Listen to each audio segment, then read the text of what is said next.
ഒരു ഇണയും മറ്റൊരു ഇണയെ വെറുക്കരുത്. എന്തെങ്കിലും ഒരു സ്വഭാവം വിരസമായി തോന്നുന്നുണ്ടെങ്കിൽ മറ്റൊന്ന് നിങ്ങളെ മനസ്സിൽ വലിയ തൃപ്തിയുള്ളതായി കിട്ടും.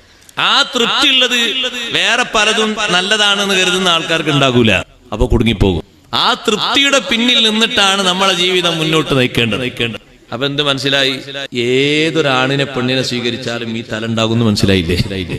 ഒരു സ്വഭാവം ഒരു പക്ഷേ നമുക്ക് ചെറിയൊരു പോരായ്മ ഉള്ളത്, പക്ഷെ പരിഹരിക്കാൻ അപ്പുറത്ത് ഇഷ്ടം പോലെയുണ്ട്.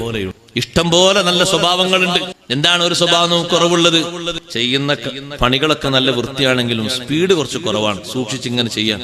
പക്ഷെ ഇബാദത്തിൽ നല്ല സൂക്ഷ്മത ഉള്ള പെണ്ണാണ്, നല്ല ഹയാ ഉള്ള പെണ്ണാണ്, നല്ല സ്നേഹം നൽകുന്ന പെണ്ണാണ്.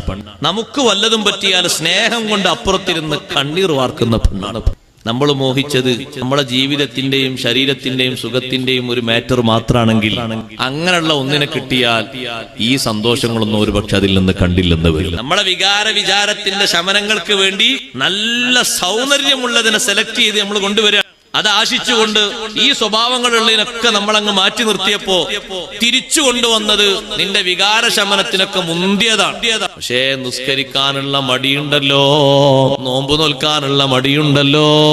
ഒന്ന് ഖുർആൻ ഓതിയപ്പോഴേക്ക് നമ്മൾ കരഞ്ഞുപോയി. കാരണം നേരത്തെയുള്ള ഇണ ഖുർആൻ ഓതിയാൽ റഹ്മത്തിന്റെ മലക്കുകൾ വരുമെന്ന് പ്രതീക്ഷിക്കാമായിരുന്നു. തെറ്റുകൂടാത്ത ഓത്താ, പഠിക്കാൻ പറ്റിയ ഓത്താ, നിസ്കാരത്തിൽ നല്ല തഖ്വയാ, അടുക്കളയിൽ നല്ല വൃത്തിയാ. നിന്റെ ശരീരത്തിന്റെ മോഹം മാത്രം ലാക്കാക്കി ഈ തഖ്വയുള്ള ഈമാനുള്ള ഇഖ്ലാസുള്ള പെണ്ണിനെ നീ ഒഴിവാക്കിയപ്പോ റബ്ബ് നിനക്ക് തന്നൊരു പരീക്ഷണം കണ്ടില്ലേ? നിന്റെ ശരീരത്തിന്റെ സുഖത്തിന് അവർ ബെറ്ററാണ്. അതേ സമയത്ത് നീയും അവളും തമ്മിൽ ദീനിലൊക്കൂല, സ്വഭാവത്തിലൊക്കൂല, സംസ്കാരത്തിലൊക്കൂല. നേരത്തെയുള്ള പെണ്ണിനെന്താ കുറവ്?